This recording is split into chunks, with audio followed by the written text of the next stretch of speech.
Salut à tous, c'est Harper, soyez les bienvenus à Las Vegas pour votre rendez-vous annuel, le Flash des WSOP. Les championnats du monde de poker ont débuté il y a plus d'un mois désormais, mais c'est enfin l'heure du tournoi le plus attendu de l'année, le Main Event. Durant 10 jours, on va vivre au rythme du tournoi le plus prestigieux du monde en commençant aujourd'hui par le Day 2 ABC. Je vais vous expliquer tout ça.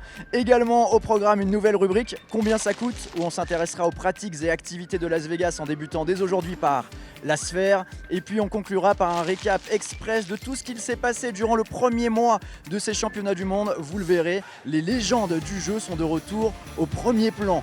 Installez-vous confortablement, bienvenue dans la cité préférée des joueurs de poker. C'est parti! Le Main Event a donc débuté et on vous fait quelques rappels de base. Le prix d'entrée est de 10 000 $, les joueurs débutent avec 60 000 jetons et une fois éliminés, c'est terminé. Il n'est plus possible de s'inscrire à nouveau. En 2023, un record avait été battu avec 10 043 joueurs au départ et alors qu'il est possible de rejoindre le tournoi jusqu'au milieu du Day 2, il semblerait qu'on flirte déjà avec les 10 000 inscriptions. Record battu ou pas? Réponse demain. En attendant, jouer le Main Event reste un rêve éveillé pour la plupart des joueurs, à commencer par les membres de l'équipe vainqueur du King 5, les Fishes and Chips 2, emmenés par un Paul Bernard aux anges. Ça fait quoi de jouer le Main Event? Ça doit être magique pour toi en free roll. Ah bah c'est incroyable, et en équipe en plus, donc on est dans une villa avec les 4 copains, c'est le rêve, vraiment. Nous qui jouons des 5-10 balles sur Winner en général, c'est x 2000 sur le buy-in, c'est une dinguerie. C'est vrai, t'arrives à te lâcher toi-même? Bah ouais, en fait j'ai déjà joué 5-6 tournois sur les séries avant de jouer celui-là, donc ce qui m'a permis quand même de bien faire redescendre la pression, d'arriver à prendre les bluffs quand il faut, donc ça va, je suis pas trop nerveux en vrai. Et si le rêve se poursuit pour Paul, ce n'est pas le cas de certains membres du team Winamax comme Gus Hansen et Pierre Calamusa, éliminés du plus beau tournoi du monde. En revanche, il y a un petit nouveau dans l'équipe qui monte du pion, c'est Renaud Gonon. Quoi? Vous ne connaissez pas? C'est parce que Renaud est de passage dans le team. Il a remporté sur Winamax la Team Pro Experience, lui donnant le droit d'intégrer l'équipe pendant les WSOP et de disputer le Main Event, ce qui ne semble pas le perturber. Après avoir éliminé une joueuse en début de journée avec paire de 10 contre paire de 7, Renaud fait toujours partie des joueurs qui peuvent espérer atteindre l'argent. Ça va, écoute, pas de stress, tranquille. À la maison quoi. Avec ça, tu risques rien. Chez lui. J'ai le totem d'immunité, donc je risque strictement rien. Ouais, le totem c'est bien, mais c'est quoi le vrai secret pour aller loin dans le Main Event? On a demandé à une spécialiste de l'épreuve, Gaëlle Baumann. Je pense que c'est vraiment la patience, c'est un marathon, c'est un tournoi qui est très très long, 10 jours de tournoi.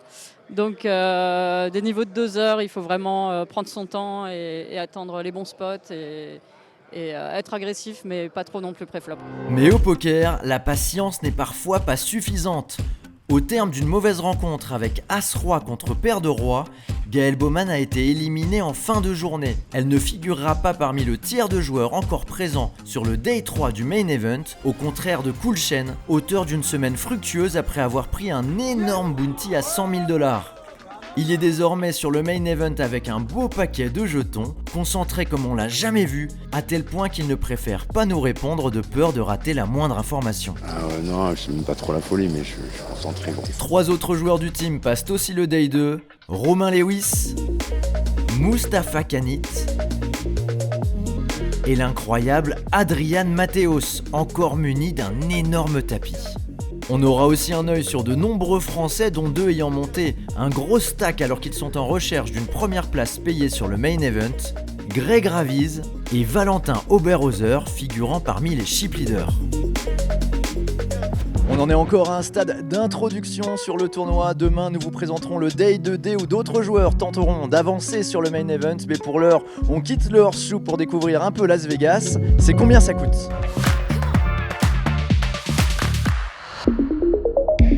Et on va découvrir aujourd'hui l'une des choses les plus folles que vous puissiez voir à Las Vegas, la sphère. Alors, combien ça coûte? Laissez-moi vous présenter l'histoire de ce monstre technologique.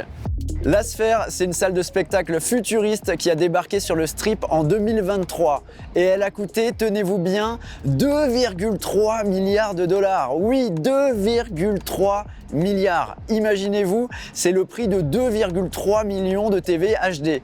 Sauf que là, c'est une méga sphère haute de 112 mètres et avec un diamètre de 157 mètres.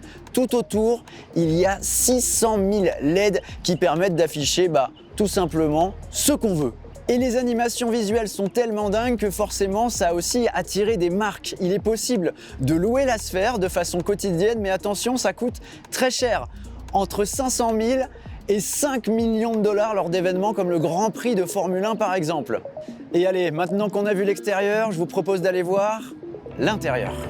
Alors là, on est dans le hall d'entrée de la sphère, c'est interactif, on est directement propulsé dans un monde technologique assez dingue. C'est fou de se dire qu'il y a un espace aussi grand depuis l'extérieur, on ne s'y attend pas du tout. On est venu ici pour assister à Postcard from Earth, carte postale de la Terre. C'est un spectacle à 79 $ qui a été créé pour mettre en avant toutes les prouesses technologiques de la salle. Mais avant ça, bien sûr, pour y accéder, il y a des bars, il y a de quoi manger comme dans toute salle de spectacle américaine qui se respecte.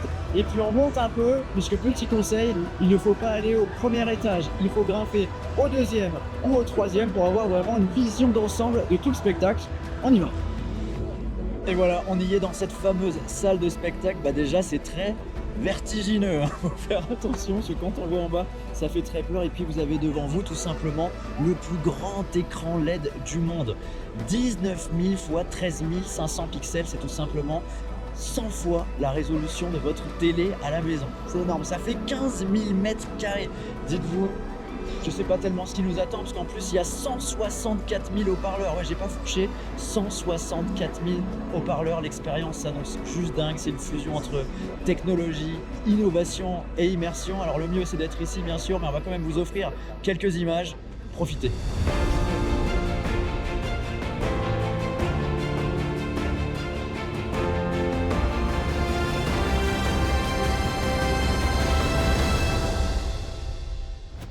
Ah, magique, vraiment, mais je vous conseille quand même de prendre les places le plus en amont possible car ça peut augmenter très rapidement du côté des prix. Allez, retour au poker, je vous l'ai dit, les WSOP ont débuté il y a plus d'un mois. Si vous avez raté le début, voilà un récap.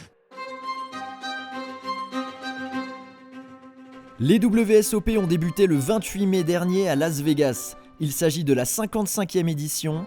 Un total record de 99 events sont au programme et voilà ce qu'il s'est passé avant le main event. Ces championnats du monde sont essentiellement ceux du retour des légendes, à commencer par l'ogre Phil Ivey, arrivé aux tables avec un bob douteux mais un charisme toujours aussi déconcertant. Voilà 10 ans que le GOAT n'avait pas gagné de bracelet, c'est désormais du passé après sa victoire en Deuce to Seven devant un public conquis et ému. C'est son 11e bracelet. Et les légendes se comptent au pluriel. Lui, ça faisait 11 ans qu'il attendait une nouvelle consécration. Daniel Negreanu, l'un des joueurs les plus emblématiques du circuit, est venu taper son 7e titre WSOP, le premier depuis 2013, sur l'un des tournois les plus difficiles qui soit, le Poker Players Championship à 50 000 $. Un autre nom à mettre en avant, celui de Scott Seaver, auteur d'un triplé. L'Américain a remporté 3 bracelets en un mois à Las Vegas, une performance monstre portant son total de bracelets à 7. Passons aux performances françaises, accrochez-vous, c'est parti. Sur l'Event 34, double finale tricolore. Le pro Winamax Romain Lewis termine 5e, tandis que Yo Viral s'incline une nouvelle fois 2e. Après avoir mangé le bluff de l'année, il prend 292 000 $. Sur le Monster Stack, triple épopée française. Sur plus de 8000 entrants, Arnaud Anselme termine 24e, Clément Meunier 18e et Robin Guillaumeau 9e pour 115 000 $. On a cru au premier titre d'Antoine Saoud sur le 10 000 $ hyper méga turbo bounty, mais le breton a dû se contenter de la 7e place. Les anciens font aussi de la résistance. David Benjamin termine 5e du redoutable PPC. Coolchen a fait la finale du Super Senior pour un gain de 100 000 $. Et Michel Legborin nous a émus aux larmes en poussant un cri de rage quand il a compris qu'il venait de perdre en 2e place du Deuce to Seven. Et puis Cocorico! La France a décroché 2 bracelets très rafraîchissants, Thibaut Périssa, vainqueur d'un turbo qui lui avait été offert par ses potes, et Elina Cash, vainqueur d'un des tournois les plus relevés de l'été, le 10K Omar. Double marseillaise, double ration de bonheur. Et voilà, c'est déjà la fin de ce premier flash des WSOP. N'hésitez pas à liker, à commenter, puis à partager à tout le monde, ça fait toujours plaisir et ça nous apporte du soutien. Nous on se retrouve dès demain pour le Day 2D du Main Event. Salut!